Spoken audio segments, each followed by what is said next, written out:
మాధవి రెడ్డప్ప గారి అనే నేను శాసనసభ సభ్యురాలిగా ఎన్నిక అయినందున శాసనం ద్వారా నిర్మితమైన భారత రాజ్యాంగం పట్ల నిజమైన విశ్వాసం, విధేయత చూపుతానని, భారతదేశ సార్వభౌమాధికారాన్ని, సమగ్రతను కాపాడుతానని, నేను స్వీకరించబోయే కర్తవ్యాన్ని శ్రద్ధాశక్తులతో నిర్వహిస్తానని దైవ సాక్షిగా ప్రమాణం చేస్తున్నాను.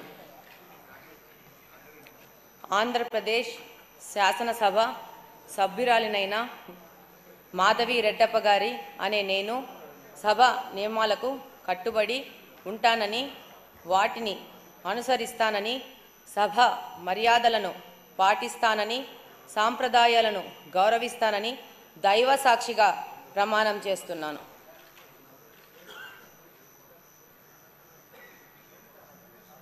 శ్రీ అమర్నాథ్ రెడ్డి ఆకెపాటి.